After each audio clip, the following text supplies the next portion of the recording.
So today's topic is all about sales. This is something which really fascinates me because albeit that I run essentially a sales company, it's a topic within healthcare that can be a little bit of a dirty word.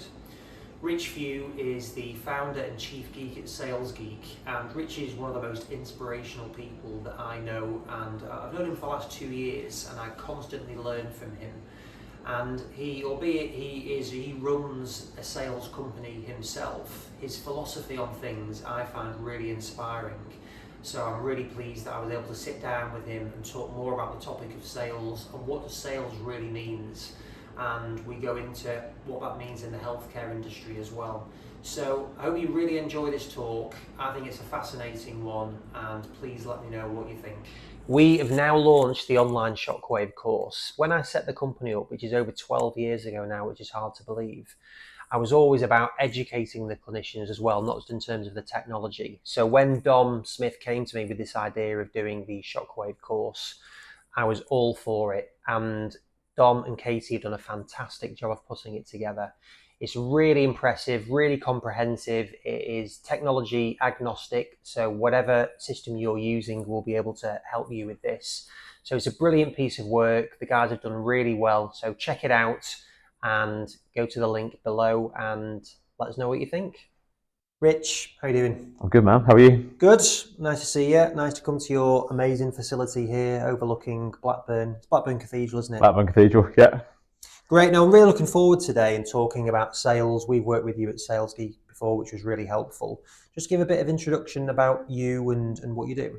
Yeah, so I'm founder and chief geek here at Sales Geek. So founded the business 7.5 years ago with a mission to change the way the world perceives sales. Sales is a bit of a dirty word, it's a bit of an icky word. Everyone needs it and needs to sell in their organization, either as a salesperson or a business owner. But often we get a bit uncomfortable, a bit icky with it. So through our products and services and through the delivery of that, through our ever-growing, I suppose now global franchise network, we work with business owners, salespeople, and sales leaders to help them sell better and more ethically, and probably moreover, be more comfortable with the fact that sales is okay. It's about service. It's not a dirty word. So I think you're absolutely right, and particularly maybe just because it's the industry I'm in, but within healthcare, it really is a big problem within that area for people not wanting to be it, and maybe even me to some extent. It's I'll push back on being that, whereas everyone is revenue generating if they're a business. So where do you think that fear or ickiness comes from? I think it's a combination of things. I think we've all been on the bad end of a bad experience. I think as we're all consumers of stuff, right? So I think we've probably all had a slightly negative experience. A combination of that, plus Hollywood probably hasn't helped us out too much with glamorizing some of the really unethical parts of sales. Films like The Wolf of Wall Street, Boiler Room, those types of films don't really help because that kind of glamorizes a very dark and unethical side of sales. So I think as a result of that, and the fact that I remember sort of growing up and going through school, and you're kind of talking to careers officers and stuff. It's not even on the list.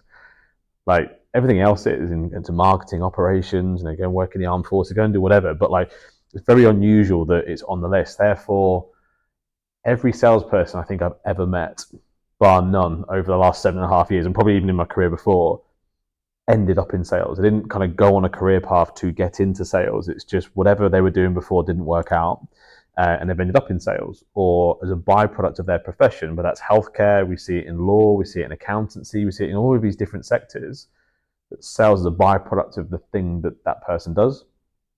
Therefore, they'll look at that through the lens of, I don't want to be too salesy. I don't want to be selling things to people that they might not need or come across in a certain way. And actually, my personal experience, both through the work that we do, but also as a consumer myself, is I feel like I spend more time being undersold to by a lot of sectors and professions than I do ever feeling like I've been oversold.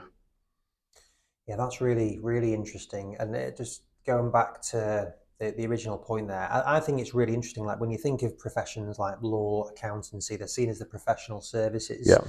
Whereas when you hear them talking or look at it, it's like it's completely set up as billable hours, all of these things. The fee earners, yeah. However, it's not perceived as that though.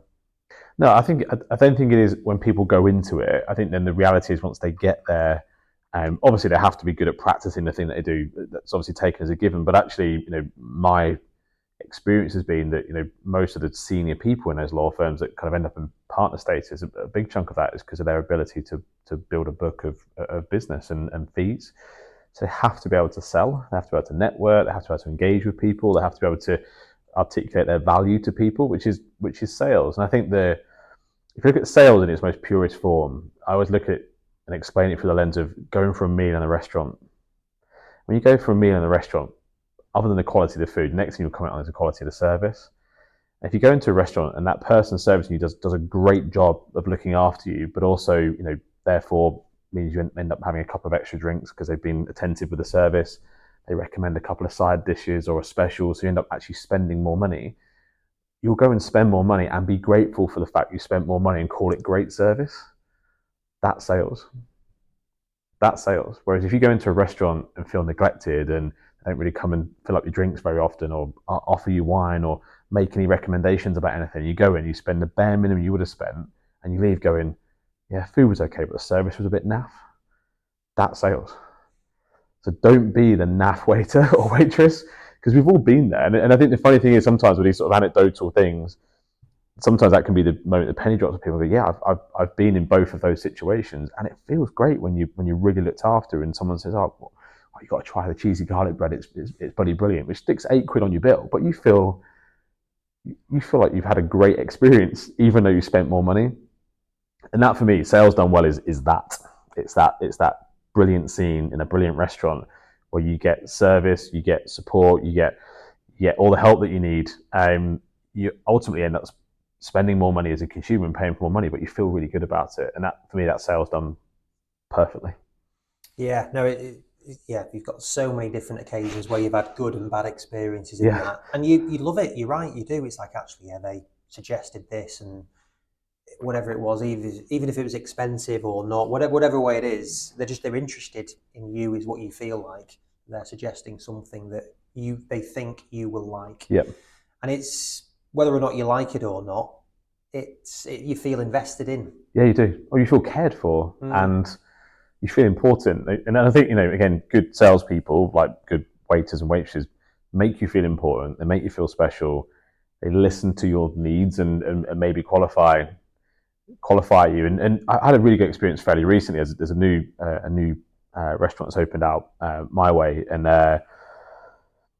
we went to order a bottle of wine from the wine list, and we did the typical thing, which is order the second bottle of wine on the wine list, because you can't order the cheapest, and like you look further down. And as we ordered this bottle of wine, the guy serving us said, and it was brilliant, and this is like sales 101, just said, rather than just going, yes sir, no problem, and bringing the bottle of wine out and 4 glasses, so what was it about that bottle of wine that you liked? And I think I said it was I really like South American, so I really like South American, like Malbec kind of wines. He went, if you really like those kind of wines, actually there's one 3 down which is really, really good. And it was like £12 a bottle more expensive, but I just immediately went, yeah, I'll have that one then, please. So I'm like, how good's that? This guy's taking the time to find out why I chose the thing that I chose, offered me an alternative which earns his restaurant more money but provides me with a better experience, and I actually feel like he gives a damn. Like, that's a win-win-win situation. He wins, I win, restaurant wins, and that again, that's just good sales as far as I'm concerned. But I guess when we're in those environments, we don't see it through that lens. We just think we're getting great service, but sales is service ultimately. So why do you think that you mentioned undersold before? Is that an international thing? Is that a UK thing? Like, what's your perspective on it? I think it's worse in the UK. I think we are very conservative in the UK, and we probably get a bit more icky about seeing or being perceived to be trying to oversell. Therefore, we'll undersell. That is actually really frustrating. I mean, even as running my own business, I get frustrated. We've probably got people in our supply chain that could be doing more for us, and we've always got problems that we're trying to solve here, and actually a lack of people willing to solve those problems for us. So I do think it's about being conservative, and I think certain sectors definitely struggle with that more than others, and their relationship with sales. But I think when you start to see it through that lens of I'm providing a service here, I'm a service provider, I care about my customers, I understand my customers enough that I then properly understand their needs. And if I understand their needs, then me going to them and saying, look, I know you're already doing this with us, but however, if you thought about this based on X, that's just great service. It doesn't mean they're going to say yes. So there's a good chance they might say no. But no's not bad either, because sometimes it's just a no, not now. That's not a priority for me at the moment, or for us, or whatever the situation is. So I think we don't really like rejection. So we'll avoid that and getting a no from people. And I think we're more worried about how it's perceived than how it is really perceived. So it's I guess if you think about the definition of anxiety, of that kind of like, going into that future negative state, building up a picture of what that's going to look like and going, I just don't want to be there. I think that happens with people all the time when it comes to having those conversations with people, so they just back out and don't have them. Yeah, I watched Inside Out 2 the other day, which has got anxiety in there, so that I can actually relate to that one. Yeah, no, I think people are. You can see them processing it in their head. Like one of the things that we do, so we're say selling a device to a clinic, and then they're in turn selling it to their clients, and there's challenges there. But you can see it, and I'm sure we've all had it, where you're in somewhere. Let's say we're in a physio clinic, and they're like, you can have this shockwave machine, but it's an extra 20 quid. And it's just like, that to me, is that's not going to make me feel like you know what you're talking about, whether you think it's any good. But I think that is a real thing that we come across a lot, is that people feel bad. Whereas if you say, look, this is evidence, we've looked into this, we really think it's going to be beneficial for you for X, Y, and Z based on this. Yep. It could help you. You feel like, actually, yeah, this is good. Again, going back to that same thing, they've invested in me, they've understood what my challenges are, it's going to help me get out of this pain, or whatever it may be. It's a very different conversation. It is. Yeah, and I think it comes from a position of authority and knowledge. And actually, in that situation, the clinician is the subject matter expert in that situation. So they absolutely have the authority in that conversation to say, right, this is what you need. And actually, as human beings, we like to be led. There's more people that work for other people than run their own businesses, and there's a reason for that. Statistically, we like to be led. We like to be told what to do. So even for me as a consumer, if I'm in that situation, I want someone to tell me what's best for me. If that means there's an extra 10 quid, 20 quid, or an extra 4 sessions on a treatment plan, tell me that's what I need. And does that mean that you're going to get the old customer turn around and go, I don't want that? Yeah, maybe 1 in 4, 1 in 5, whatever. But I think we have a duty of care as well, as much. I think particularly in the healthcare sector, if you believe that is right for that person, I think you have a duty of care to at least give them the opportunity to say no, rather than not saying anything at all. Yeah, no, I fully agree. I mean, you're an active person, you do a lot of running, rugby man. So what experience have you had in terms of injuries and management of this from that experience? Yeah, I think my wife would suggest I've probably spent far too much money on keeping myself in one piece over the years. But no, I did. I played rugby for probably around 20 seasons. I retired just over a year ago now, and then started running and doing marathons, and more recently an ultra marathon, which breaks the body a little bit. So yeah, and I've any sort of like musculoskeletal issues, that it just takes too long to go through the NHS really, because they're so overwhelmed that I've always gone and found my own private solutions to that. And yeah, how would I describe that experience? I mean, there's some great people out there, but actually at the same time, some of those experiences have been frustrating, because I found it then, and I'm conscious I always look at this through the lens of what I do for a living, but I've actually found it sometimes where people have made it hard for me to spend money with them, and maybe I'll kind of go for a session, they'll do something in that session and almost sort of send me away as if to go, yeah, see how you feel in a few weeks, and they've lost me at that point, and also I've lost them, and I don't really feel particularly cared for. Now I've got to do the work. I've got to assess how I feel in a couple of weeks for a start, and that might not even just be how I feel. It might be how I'm moving, and I can't see that. Like if I'm going out for a run, I might feel pain-free, but it doesn't mean I'm moving properly. So I can't see that for a start. And then I've got to reach back out to them. I've got to set up an appointment, and it's work creation for me, which means I'll probably drift away from that and not spend any more money with them, or spend less money with them. Whereas I think for me, the great people and the great, I suppose, businesses that I've spent probably more money with over the last 10, 20 years they'll kind of grab hold of me, and off the back of that initial session, it's just like, right, okay, this is what we're going to do. And they plan it, and they book it in, they take the admin away. It's just in my diary before I leave the session before. And yeah, commercially, they're making that easy for me to spend my money, which I think is great for them. And it's great for me as well, because I still need that solution. But moreover, I actually feel like they really care about my health and my well-being. And even I've had physios that I've worked with where we've just even stuck in a maintenance session.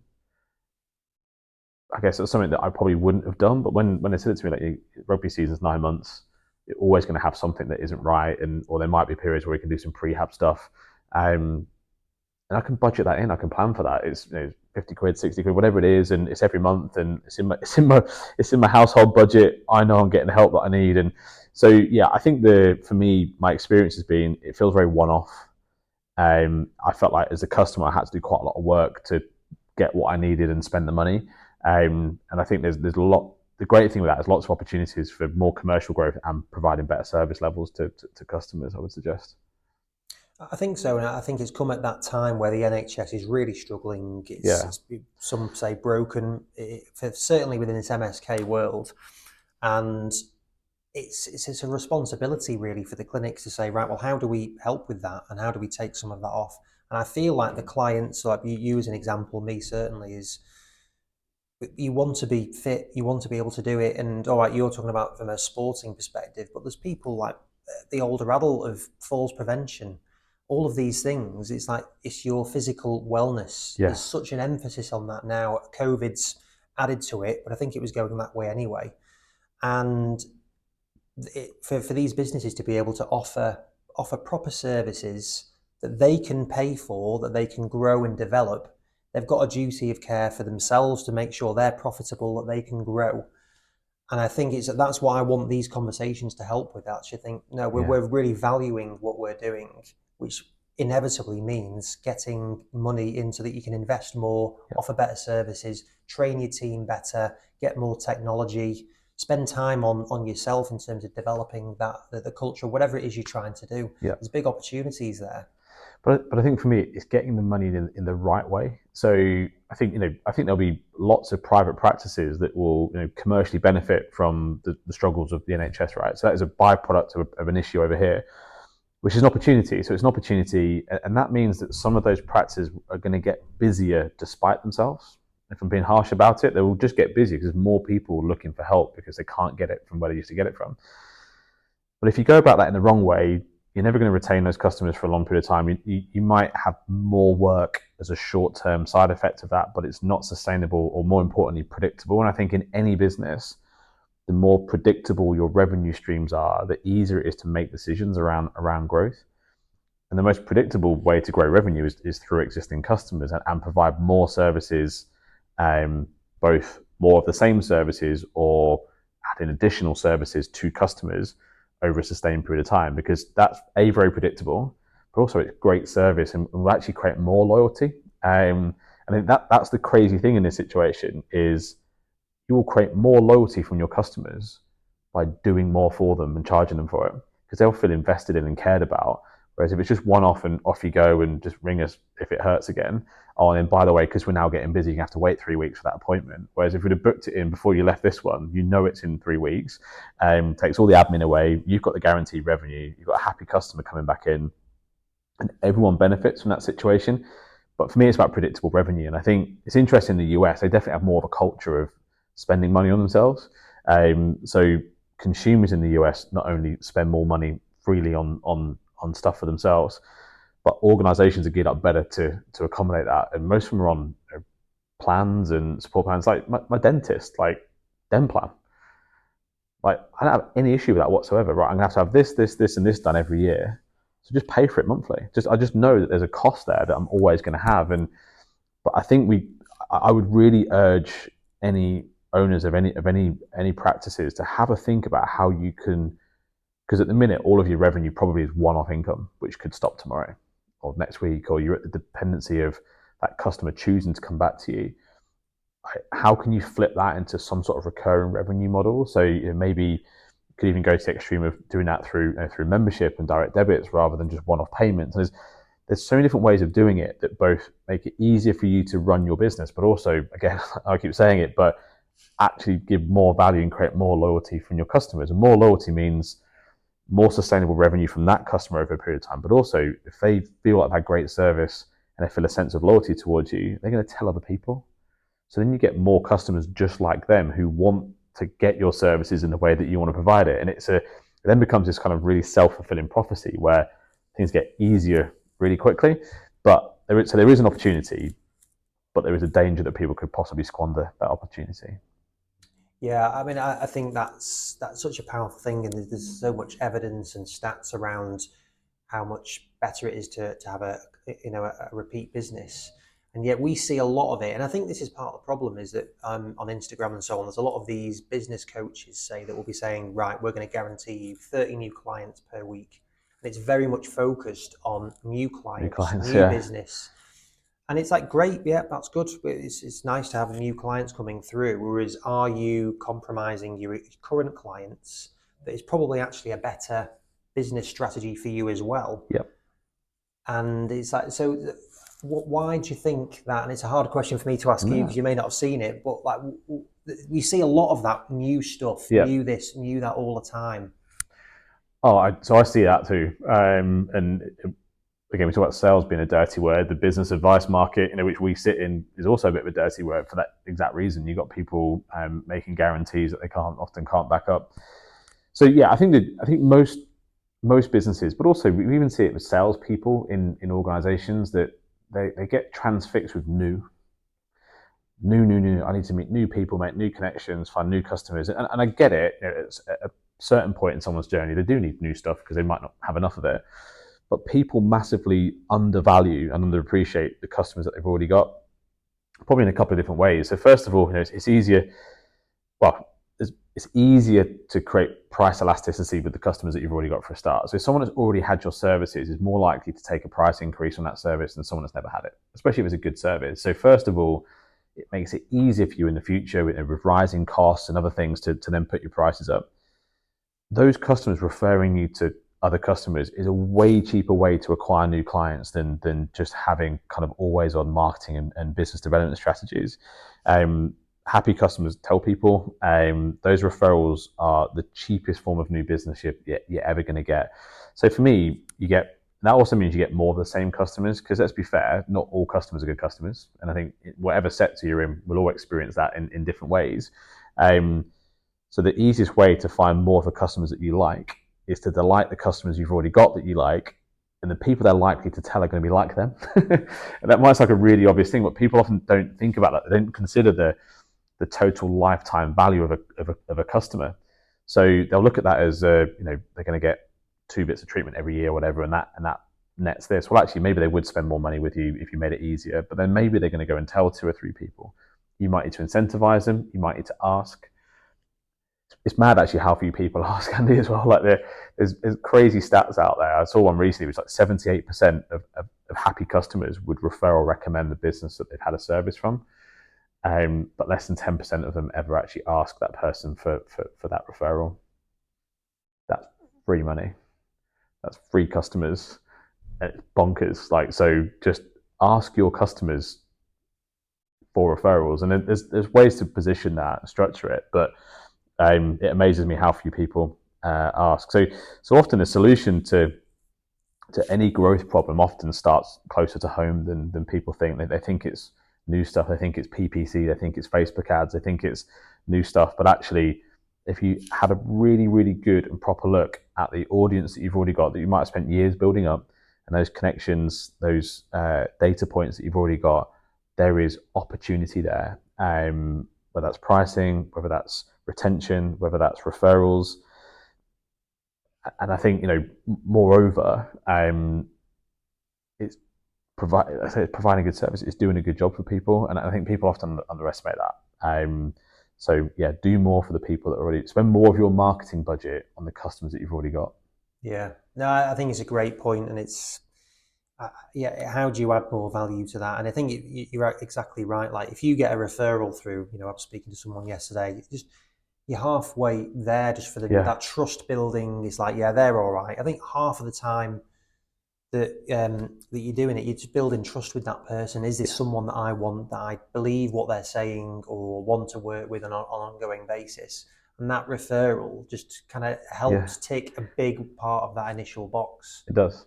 Yeah, and I think the other thing that, as a general rule, and does depend on the business a little bit, but I think you get to a point where there's a point in your growth where you're trying to find customers for the products that you have. But then when you get to a critical mass of customers, it then becomes far more sensible then to then find products for customers rather than customers for products, if that makes sense. I think we're constantly trying to find new customers for the products that we already have. But if you get to a point that you've got 2, 3, 4, 500 registered customers for your business, then the smart thing to at that point is then start to explore, okay, well, we've got this critical mass of people that are delighted, they're happy, we're providing good service, they're referring us, they're recommending us, they're even 5-star reviews on Google, all of that sort of stuff.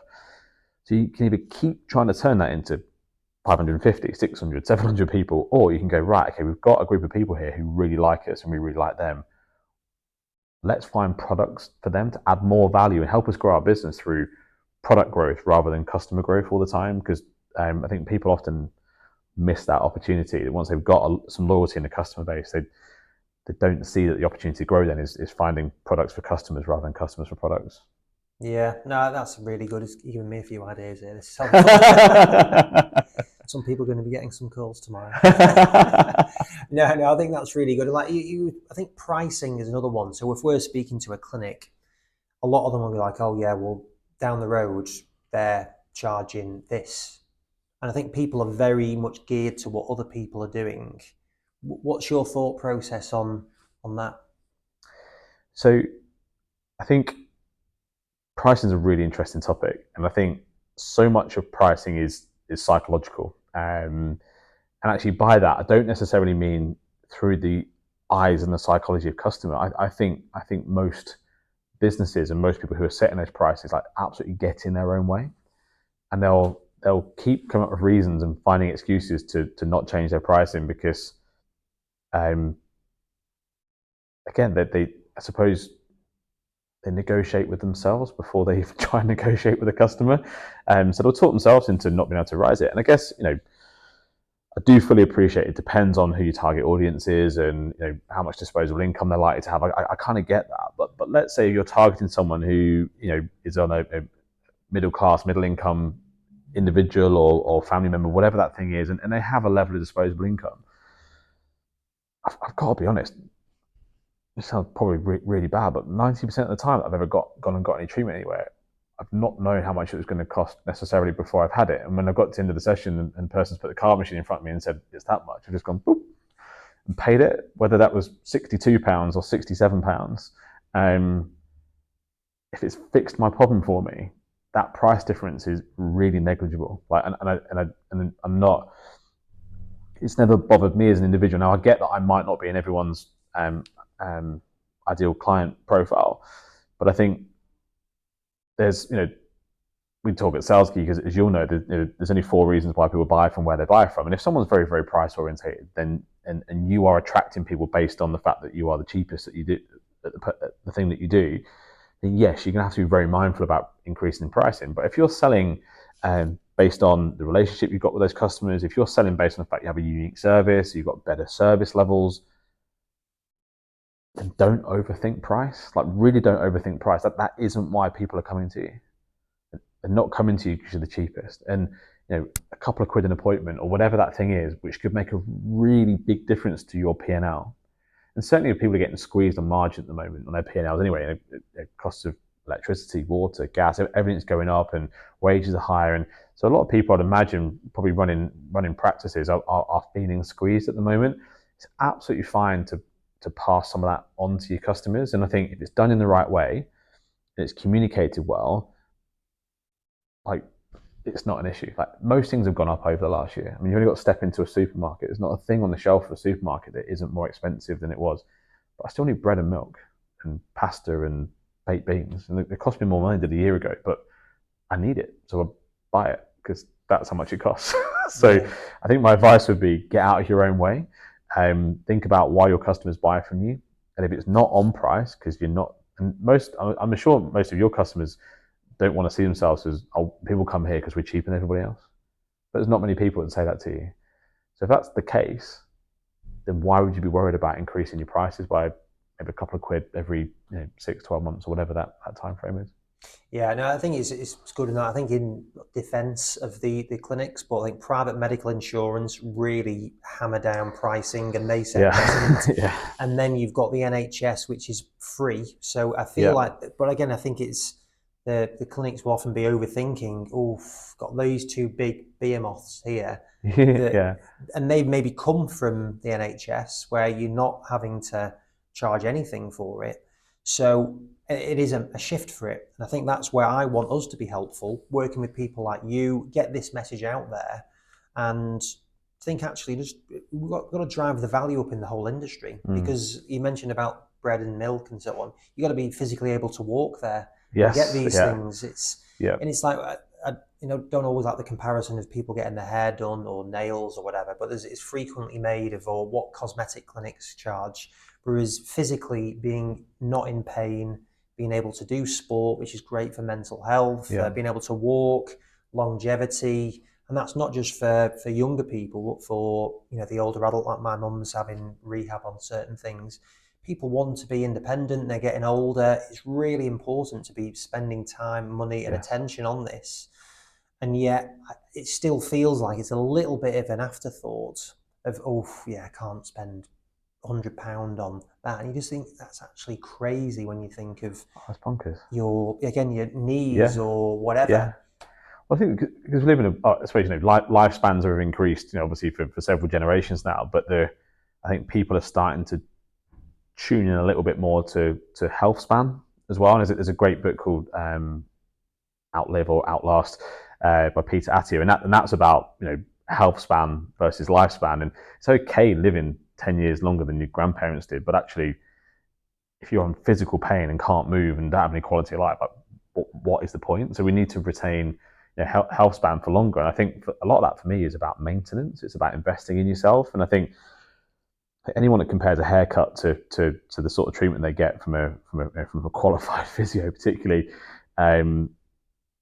probably doesn't just need physical help. They might need some other type of help, because that's what you can train to be a nail technician or a barber in a few weeks. Like, these guys are trained medical professionals, right? And there's a value to that. And like you said, the impact that has on someone's life to be able to walk pain free or play with their grandkids for years longer. That how do you put a value on that? You can't. And I think, again, if I've always been quite proactive myself with maintenance levels of getting the help and support that I need. And a lot of that is because it's just not a lot of fun in life being in pain and discomfort. So I've always believed prevention is better than cure. That's why through my rugby career, I always did a lot of off-season work and pre-season work and prehab work, because I didn't want to spend 9 months in absolute agony and pain and not being able to play with my son. And I think the reality is most people don't want to live in pain. Like, it's not fun. So again, let's make it easier for those people with a plan, with a long-term plan, with some sort of level of maintenance in that plan to make sure that's not the case and we're improving people's lives. Yeah, no, I fully agree. I mean, one of the conversations that we have, so if we are selling a shockwave, for example, that's a product which most people can make they charge for it, so it's got a direct ROI, return on investment for it. Whereas, say, with something else, like with diagnostic ultrasound is a really big thing in the MSK market now, so you can scan, look in, a bit under the skin and see what's going on. Whereas, say, a physio or a clinician, if they're not a radiologist, they maybe can't charge for that. So they'd say, right, well, we're spending 15 grand on this system, maybe 10 grand, 15 grand on training. How am I justifying spending this 30k on this? I can't maybe charge for it. What are there any sort of processes that you think businesses can look at to rationalize those sort of investments in things? Because I think a lot of them will relate it to, no, I need to make direct £50 a session, £100, whatever it may be, to pay that thing off. Yeah, so I think it depends on what their overall plan is for their business. And obviously, if they want to, if people are positioning themselves as either best in class or being at the leading edge of technology, and that is just materially part of their value proposition. For me, weirdly away from the pounds and pence. The ROI is in that actually delivering on the thing that you say that you are. So I don't think people can say that they are, that they're at that leading edge and want to be the best in class if they're then not investing in the things to go and do that. So I think sometimes ROI is a really interesting thing for me because I think people look at it in a very short term, a very binary way of I've bought that thing, it cost me this, have I immediately generated more sales from it? Yes or no, and therefore they determine success. But there are certain investments I think that any business makes, and it's no different for us in our organization, where actually you have to consider what is the cost of not doing something. What is the cost if we don't do that thing and we haven't got that thing, but our competitors have, and start to look at that at a 5 or 10 year cycle rather than just a next month and a next quarter cycle. The cost of not having that thing could be really detrimental because the minute your customer potentially finds out that the other place that's 3 miles up the road has that thing, and maybe that customer happens to be quite educated on the value of that thing, they're gone. And once they're gone, it's really hard to get them back because you've now not given them a compelling reason to come back. So I think if they're investing in technology, they should be able to charge more. They might be able to charge, I get, for that specific session, whereas here, but as part of a wider, more holistic view of a client. So actually, Mr. Customer, over the next 12 months, these are things that we're going to do. But to build in more value to that over a longer term, rather than just saying we can charge for that extra session or we can charge for that extra session. Part of a wider treatment plan, and it retains customers, it's bringing value. But often people don't measure that. Like they don't measure the fact that someone stayed with them as an ROI on an investment. But if you chronically underinvest in your organization, particularly in this sector, you will leak and ultimately bleed clients. You just will, because they'll at some point, someone else in their social network will go, oh, I went to such and such up the road the other week or whatever, and they had this and they did that, and they're going to go, oh, but that sounds brilliant. No, my guys got boarded up windows and no new carpets because they've just stopped investing in their business. And I think customers can feel it and see it. So for me, that there's a real long-term risk to underinvestment in customer services. Yeah, no, I agree on that. And I think it's the days in this industry of people will say, oh, my hands are my best tools. Yeah, not changed, still absolutely key. And it's how it fits. It's another thing. It's an extra benefit. It's additional things that help with it. It's like people progress within, in joinery or so on. They use power tools or whatever it may be. Yeah. That the hands are still always going to be the key thing. Yeah. But it's like, what are the other things? And that's where I feel like it's our job as a sales organization is to help these businesses. When do you introduce this? How do you do it? How do you empower your team? Because we see a lot with, say, it tends to be a founder-led physio, sets up a business, wants to scale it, wants to grow out a little bit, recruits people. Then how do we empower that owner for him not to just be stood next to that machine that he's spent? Yeah. He's the only one that can use it. He's the only one that believes in it. The only one that can sell it to the customer. And it's like, how do you empower your team? So, what would your advice be to that person, to how to empower the team to be able to buy into what they're investing in? Well, I suppose what it starts with, that team needs to be invested in and bought into the business and its ideologies and its values and its mission and what it's trying to do. So I think if as part of that values and that mission, it is about being at the cutting edge of technology and delivering the best in class service to our customers. And actually, for me, getting them bought into any new individual piece of technology that comes into the organization, if you've hired the right people that believe in what you believe, I guess it's quite a simple response, but that shouldn't ever be an issue. I think if you're probably having to drag people on that journey, maybe you haven't got the right ones around you. But yeah, I think if that is part of your identity, part of your value proposition, that this is who we are, this is what we do, it's what we believe in, then any adoption of any new technology should be relatively seamless. Yeah, I feel another thing is just that it's being authentic. Like from a general perspective, from like sales, like how often do you think authenticity has an issue with when someone's trying to communicate a message? So I'd say cynicism is more of an issue than authenticity, because I think we're cynical as buyers, as consumers, as B2B buyers.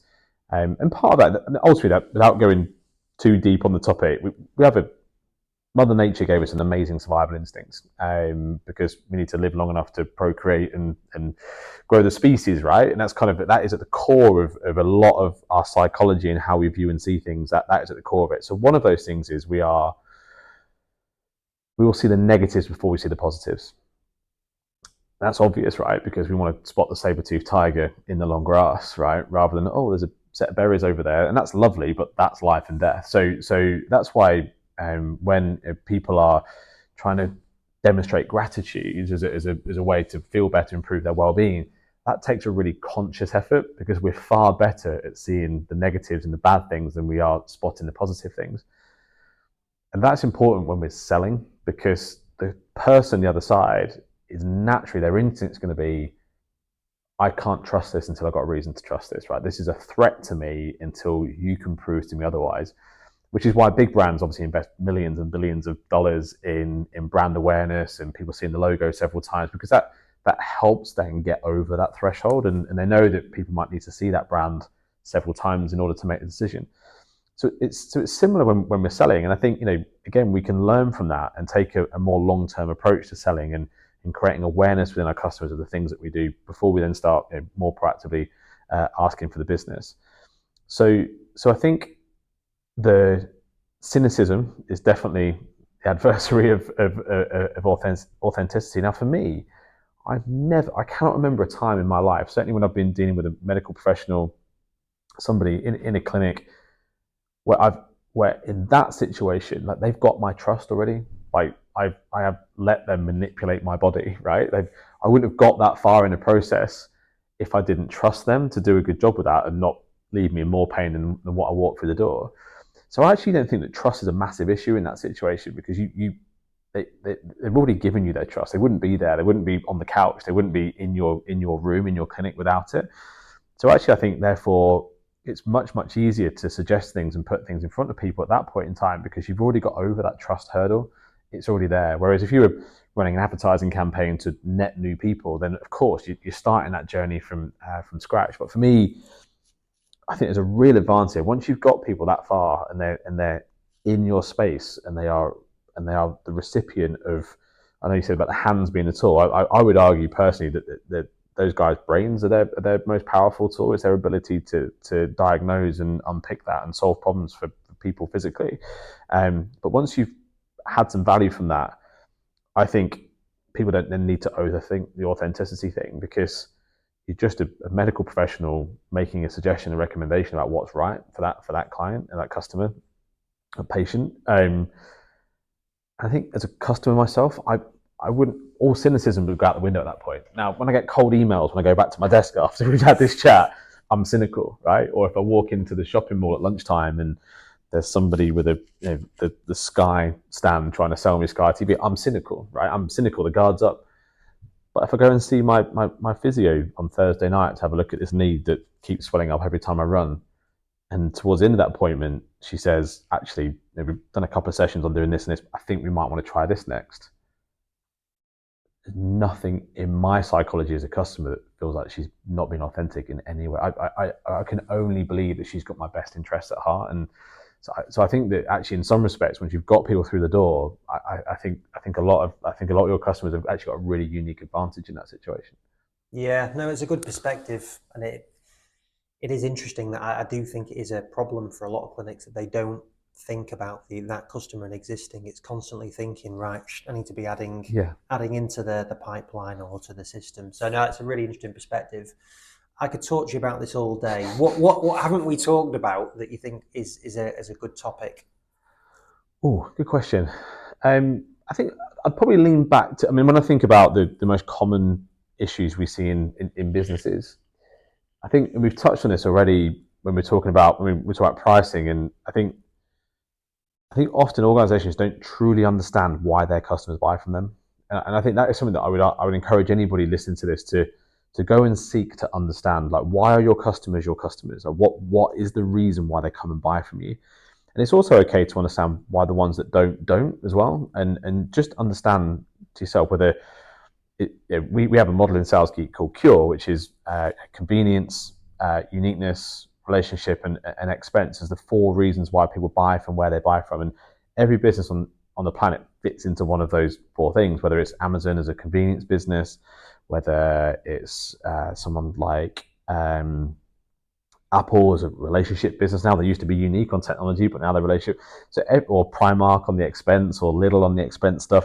So all of those big brands, they know where they fit into that model. And I think a lot of smaller organizations don't. And they then try and we want to be the best, but we also don't want to be too expensive, and we want to make our customers feel great, but we also want to lead on technology. And I think get a real clear sense of identity about who you are, and then off the back of that, you can then get really clear on who you exist to serve. And even through this conversation, and we've talked about a few different situations, the biggest variable in that is who is that person that you're speaking to, and are they in your target audience or not? And I think if someone's not in your target audience, because let's say you're not trying to be the cheapest in your location, no one ever is often, then if a customer turns around and says, "Oh, you're too expensive now," maybe they're not your target customer anymore. So I think understanding why people buy from you, being really clear on your target audience so that you can properly tune into them, talk to them in a way that makes them feel special and makes them feel understood. And that only comes from and it really comes from narrowing that field even more, so you can be really empathetic, really aware, understand their problems, and talk to them in a much more meaningful way than sort of like going that wide. Yeah, no, I think it's a really good perspective. I love Rory Sutherland's marketing, the way when he talks about this, and he says that is actually counterproductive. If you're trying to be the best and also the cheapest, or that actually confuses the customer, because it's like, well, that doesn't make sense. Yeah. And it's like, well, they can't have all of this great stuff and be rock bottom. That's actually confusing. So it doesn't make them want to buy into that. No, and there's several. I love Rory Sutherland, by the way. And there's several examples of brands where actually by putting their prices up, they sell more product, because it actually puts the customer at ease that they're getting a quality product. And sometimes by pricing yourself too low, what you don't realize is you're telling the customer that, I know we've told you that we're a high quality organization and that we're leading on technology and science, but we're not really, because we're down here at a bargain basement price with the other guys. So I think you have to be really careful what you say through your price, and he's great at articulating that. And he gives some really good examples, some quite specific examples in his book called Alchemy, which is a really good book, which is about the magic of organizations and brands and businesses, and it's relevant for small business as much as it is big businesses. But yeah, no, you're absolutely right that actually being too cheap could be doing more harm to you than putting your prices up. Yeah, great. No, I think we'll finish on that point. But like, what takeaway points would you? What are the key things for people to consider from this chat? Charge more. No, charge more where it's appropriate. Don't see selling, or certainly cross-selling, upselling. So we've been practical about that. If someone comes in for a single appointment, don't see encourage rebooking them for the next time, and maybe 2 or 3 times over, or recommending additional treatments that you might be able to. Don't see that as sales. See that as being the really world-class waiter or waitress in that restaurant who kind of says, well, but what about this bottle of wine, and what about this extra side? It's great customer experience. Not everyone will want to do it. Not everyone will be able to afford the extra stuff, and that's okay. And kind of know is part of the journey. But the biggest mistake you're probably making at the minute is not offering it and not asking it, and not at least giving people the opportunity to say no. And as a consumer myself, I welcome that. I love that. And I think certain sectors have cottoned onto it. You mentioned dentists earlier. I think they've really cottoned onto that now, that actually it's a checkup every 6 months, and maybe a hygienist once a year, whatever it is. Build it out into a plan, and then I'll just bill you every month for it.